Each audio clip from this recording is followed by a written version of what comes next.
Welcome to the Corpora podcast, where I sit down with leading professionals and thinkers to talk all things startup law, entrepreneurship, and technology. Corpora is your startup's legal dashboard. We are helping startups and their counsel get legal done, including fundraising, hiring, issuing stock, and protecting intellectual property. This is done through a toolkit, which includes a very nifty feature, the Startup Law chatbot.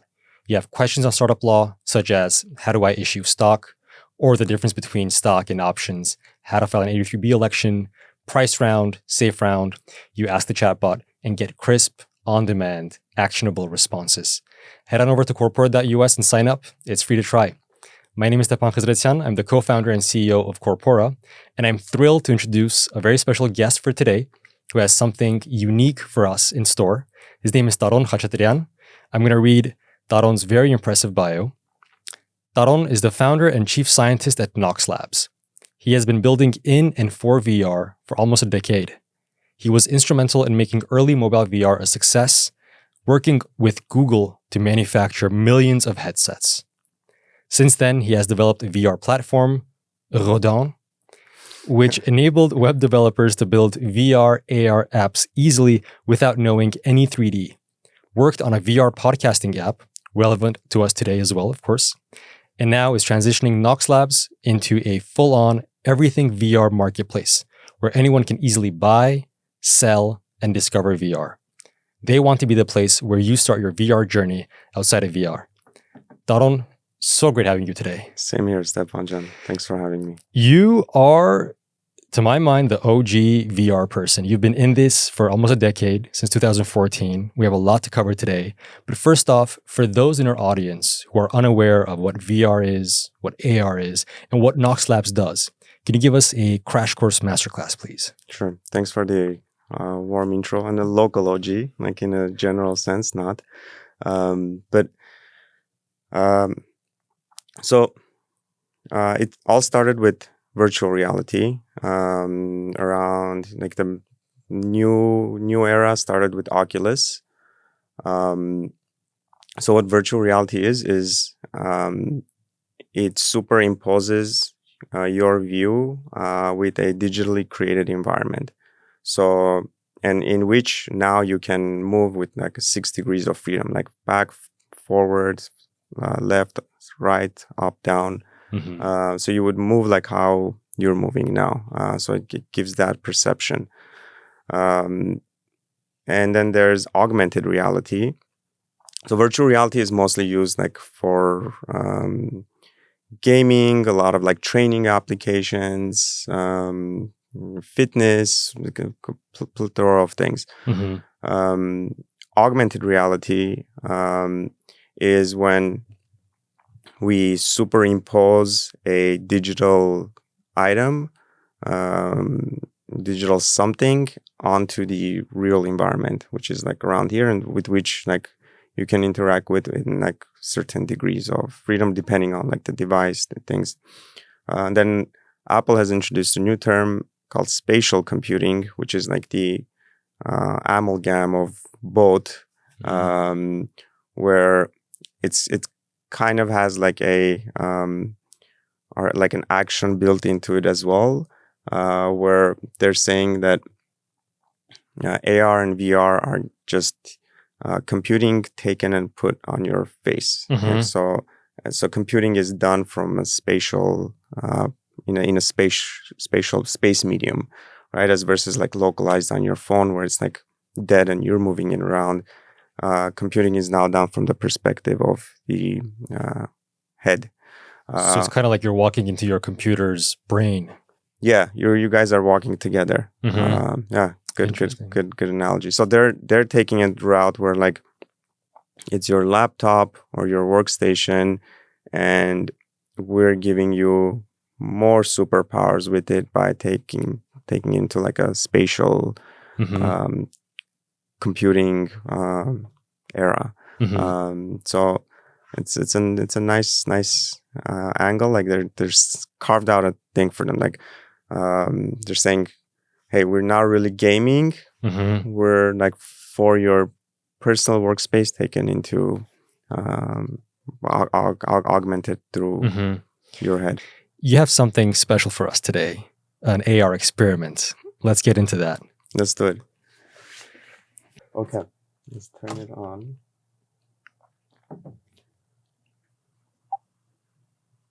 Okay, now it's recording. So what you can do is wear it. Nice.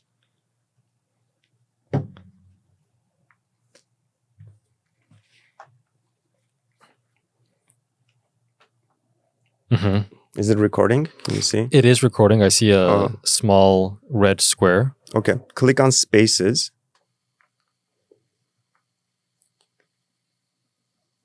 Yeah, I can grab the object and manipulate it. I can turn it over. Very cool. So this is the actual headset, right? Yeah. Nice. Okay. And then you can also do the wildfire demo if you want to. Let's do that. I go back to home. Yeah.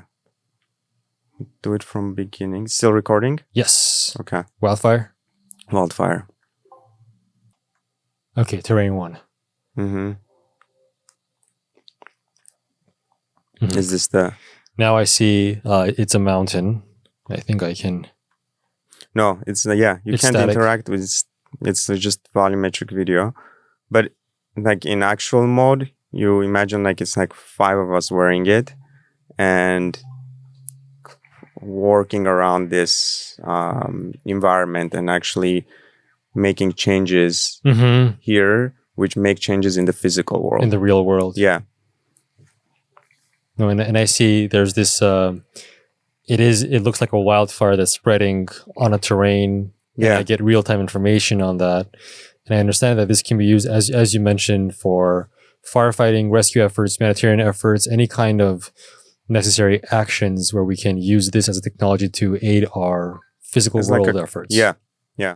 And you kind of started the conversation, but I want to double click on that.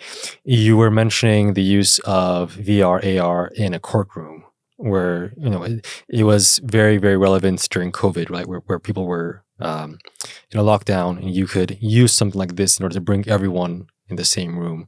Maybe same with negotiations, or what other considerations should we keep in mind as we look forward to the adoption of this in professional and not only professional fields? Intellectual property. Okay. Copyright, I think, is going to become like good issues. We were discussing the other day, like, let's say, so there's something called SLAM. It's simultaneous localization and mapping. Okay. So what it means is laying data on your environment from the perspective of the perspective of the person, and calculations are done from the perspective of the person. Okay. So there's a lot of companies now trying to kind of create like the Google Maps of the world spatially. So like I could go outside on a building and like draw digital graffiti there, right? You, regardless of the device you're using, your device would understand that this is a wall and it's located on this location on Earth, on this wall up. So we simultaneously, regardless of headset, are accessing the same data thrown on the world. So if someone like put some ads on your building digitally, like who owns that billboard, or who owns so there's like murky areas. I'm sorry, go ahead. Yeah, that's it. Like an actual building, an actual wall, but somewhere in a metaverse, someone has projected graffiti on that wall. Yeah. And whoever walks by that wall with some headset will actually see that graffiti. Yeah. Or like we're seeing a lot like your companies like AI, AI versed. You're gonna have a lot of content being mixed with AI in VR. So like taking music, like taking like some feed from a movie, creating something new out of it. That's going to be like a lot of Mm-hmm. issues there. Who owns the IP at the end of the day? Maybe privacy considerations, like if you want to access your own world, your own a part of your metaverse. And if at any point I'm misusing the word, please jump in. I think you've like nailed it. That's because of the very, very precise explanation that you shared. Taron, so let's say I want to access a part of a metaverse. There are privacy considerations there as well. I want to make sure that no one else can see what I'm seeing, much like I wouldn't want someone else to read my chats on a messaging application. Yeah, that's a super good point. Like most companies like Meta and others, like they don't give root access to the cameras. So like what I'm seeing and what I'm projecting on top. So there's like, if I record you, it's like a privacy concern there, right? And there's a lot of like headsets now that give the ability to track eye movement. So like where my eyes are looking, like the Apple headset looks at that, like who owns the data of my eye movement data. Wow. Right, and then like that can be used to show you better ads. So it's more than just like we're going from like a single flat dimension of click and like metadata from like click and like keyboard to now like body movement, eye movement being recorded as well. Like there's going to be huge fights there, I think. Yeah, and it goes to the level of your actions in the physical world, just like you said, where your eyes are looking, what you touch with your hand, maybe some kind of smell that you smell, what you're hearing, and all this can be information that potentially might, of course, be used for the benefit of the consumer, but could also be abused if it's in the wrong hands. And I would imagine on top of all this, of what you just mentioned, right, the intellectual property part, the courtroom part, the privacy part, the user data part, there has to be proper regulations that govern all this. We're just now seeing a move towards regulating artificial intelligence. A similar effort, and I would say it should be intense on both fronts, should be had for regulation of AR and VR as well. And with this, so we started with talking about VR, AR, saw an experiment, spoke about the legal considerations of VR. I want to further transition to your entrepreneurial journey and how legal fit into that journey. You have been building Knoxlabs and AR, VR tools, as you mentioned, since 2014, right? For almost a decade now. Now, the entrepreneurial journey is full of twists and turns. You have a lot of challenges, building product, building teams, selling, finding product market fit, fundraising. And at some point, or in some part of this entrepreneurial journey, you also have to think about legal. How does legal fit in your entrepreneurial journey and your thinking? What I'd like you to do for our audience is give us an overview of how you thought about legal as you were starting your journey, as you were traversing that journey, and how you think about it today. I didn't. Okay. Yeah, like when starting out, it's like first like build and then see what it crashes. And like if it crashes into a legal area, and then like carry the implications of it afterwards. So I haven't had like too much, maybe like 4 or 5 cases of like run into like a law wall. But like now, if I were starting again, 100%, I know the areas already that I would want. I would want to go already proactively prepared, as to not to just. It's kind of like learning to walk, right? Like as a kid, you're okay bumping into everything, but like why should you bump into things where you can not bump? Right. Yeah. So what I'm hearing you say is on this journey, on this first foray, if I may, into entrepreneurship in VR, legal wasn't on your mind, and you had a few bumps along the way, maybe some serious, some not so serious. You can share if you'd like. If not, that's totally fine. But now, if you were to traverse that journey again, if you were to start all over again, you now realize the importance of having some sort of legal guidance along the way. And maybe we're not talking about hands-on, roll up your sleeve kind of guidance from a lawyer.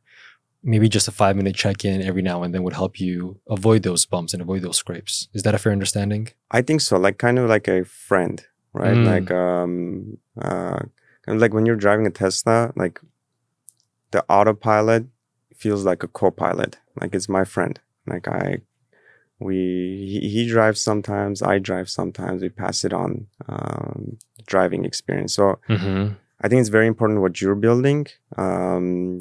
It can kind of transition into being that friend, where it's actively checking on me, or I am actively like asking it for advice. I think that's very important, where it's very human. It's very natural.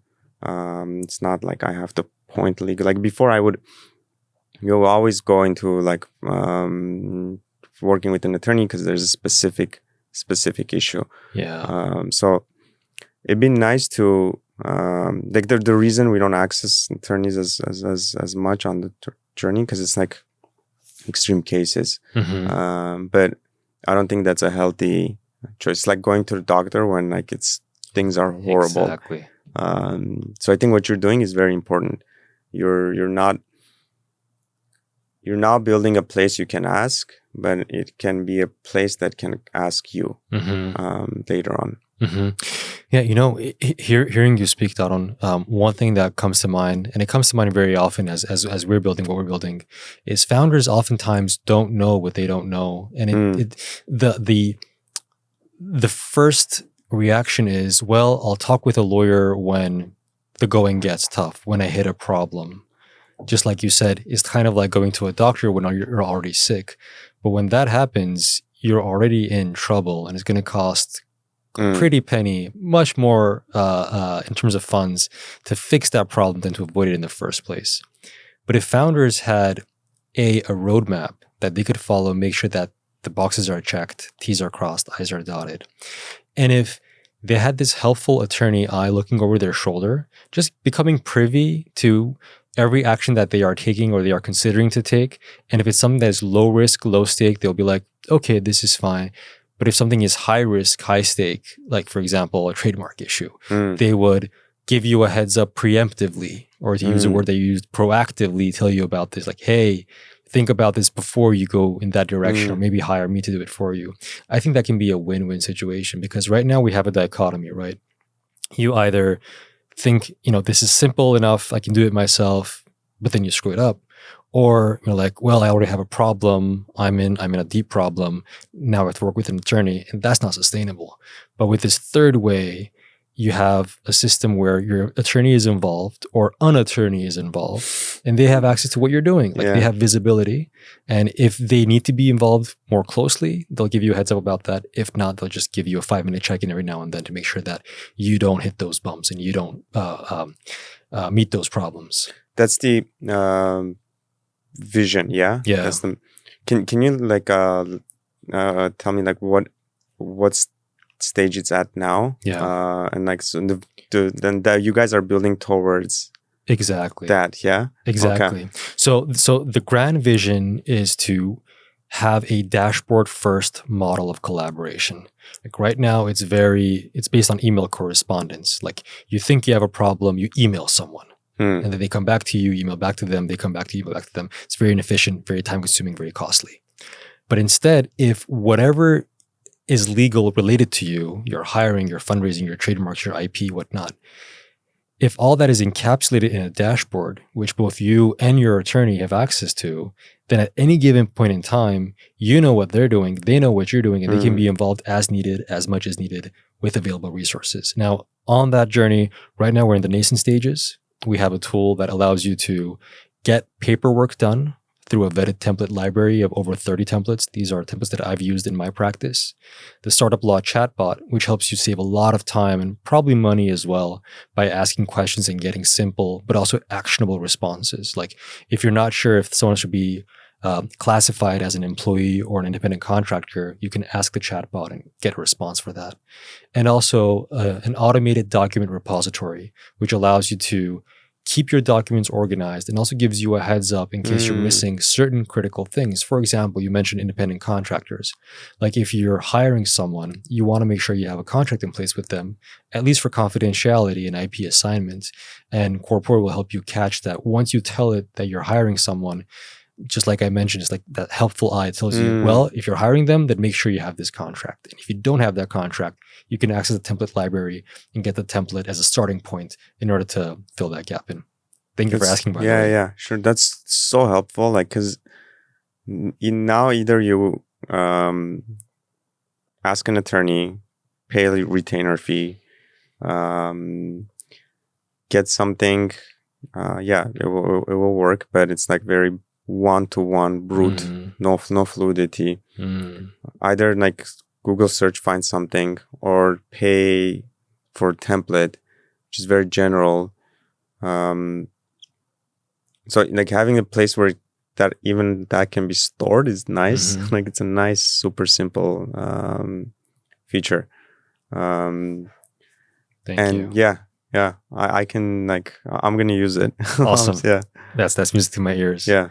Taron, coming back to your entrepreneurial journey, was there an instance that comes to mind where you didn't work with a lawyer, and in hindsight, you should have worked with a lawyer? Like a specific case you'd like to share, and you can leave out any details, any sensitive information, just the high level, the area it was in. The area in which this problem arose, just for our audience to keep that in mind. For what was the document I was asking from you? The MSA, the Master Services Agreement. Yeah. So we don't have that in place, and I should be working with you to have that in place, because now we're just signing up like vendors in like a very haphazard way. So a master service agreement basically would tell the party that's signing up on Knoxlabs what the terms are. Now, like I work with like one-to-one with a vendor and use their form. Their forms. So now is the time. In hindsight, from tomorrow is going to be where I should have. So I'm going to use that from Corpora. Wonderful. Yeah. Well, so the cool thing about our template library is if you're looking for something and you can't find it.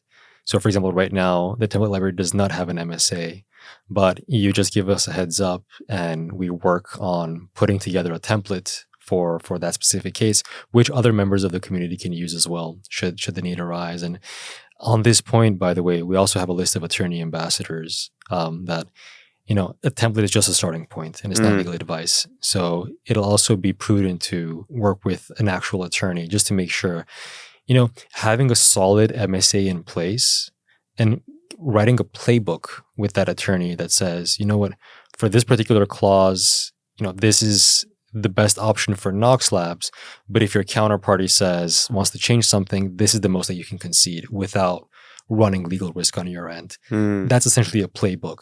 So if you work with an attorney at least once at the very beginning to put together a solid template and a playbook, that will give you a tool that will empower you on your future journey in negotiating with your vendors. Thank you. Absolutely. So at some points, you're going to allow enable like attorneys to take over parts of the account, yeah? So you're getting access both to AI and like AI assisted attorneys or attorneys from the back end of Corpora. Absolutely. It won't be from our back end. as in Corpora itself won't be delivering the legal services, but the way we're building the platform is that it gets what startups need, but it also gets the way attorneys work. And so it's a collaboration platform in essence, a place where you can get a lot of stuff done by yourself with the tools that we provide, including the artificial intelligence components. And for the complex stuff, your attorney can jump on board in order to do those themselves with the help of our tools. And so it'll be a collaboration of sorts. Oh, nice. Okay. Yeah. Okay. Taron, if you had a magic wand and you were able to change one or more things in the way that you entrepreneurs interact with lawyers, what would it be? More human. Okay. Less retainers. Cheaper. It's kind of like the healthcare in the US, right? It's like like it's just like this myth, like it's expensive, it's bad, and it's not like very naturally involved in my life. I would want the same for attorney, to be very accessible, and fluid, and cheap. It sounds very choppy, right? The way that lawyers and entrepreneurs work together today. Yeah, I think that's a good way of putting it, actually. Yeah. It just came to mind because that ties in with that email dance as I was mentioning right now. You know, you as an entrepreneur, horrible, like freaking right? Like you email them with questions, they come back to you with an answer and more questions. You email back with an additional request, they come back to you with a draft document. It's very like bum, and the retainer on top of that. You know, that's the old school way of doing things, and trust me, very many lawyers hate that as well because it's a time suck on their part as well, because that isn't always the high quality work that you took the bar exam for. So I feel like this move towards away from this choppy email based way of doing things toward a more fluid, a more organic way of collaborating with your attorney is well fitted to be the way to go for the future, both for lawyers and for entrepreneurs. Yeah, like the bot you were mentioning, right? That's like a fluid conversation. Imagine like that bot like being a corpora, like little guy, a little lawyer, like in every organization, like in their like spatial, like a knowledge expert, attorney knowledge expert named Corpora that's just around in every room, and you can ask it questions both for the physical world, flat instances, and later on in like the implications in like VR environments. Like, hey Corpora, what do you think? Like this that happened here. What do you think? And he can show you. Yeah. Exactly. A right-hand person. We should not call it a lawyer because a lawyer is a regulated profession, but say an assistant, a right-hand person, an assistant that would, you can provide it with legal questions and it'll give you insights on your documents, on what the regulations say. That it already knows your documents. Precisely. That's the powerful part. Yeah. Exactly. And as we, we're moving back into the VR space, and that'll be a great way to also wrap up this show. I want to give you a broad question, Taron, to come full circle. What does VR and AR hold for humanity in the future? What is your vision as someone who's been in this for 10 years now, for a variety of professionals, and for humanity at large? Thanks. Cool question. So I think it's a better medium to share, because a big part of being human is you want to be heard, you want to be seen, and the better our tools are at capturing our like inner sun, our essence, and easier it is to share that with like less like buffer, the closer it brings humanity. Like the more I know who Stepan is, and more Stepan knows how to share that like beautiful hymn, I think closer we come as humanity. So VR for me is that medium. Like obviously, like I didn't go into it like with that, but that's what's like stuck with me on like. That's why it's like super exciting with like with Knox is like I love building new product, right? But I don't want to create a new marketing channel funnel like for like to launch it like and especially I'm gonna be making for VR for a while. Like I want a place where I can launch it. Like, and I want other builders to have a springboard they can use to like jump start. So they don't have to go creating a funnel of how to do that. So I think we're like in very like nascent stages, but just with everything. So for like the end goal is a time and place where I'm more connected to the speed at which my brain thinks. So like now, like when we use keyboards, right? You have like a thought. It's neuron hitting itself, kind of like a mini Big Bang comes out like I make this glass or grab this glass. So I create.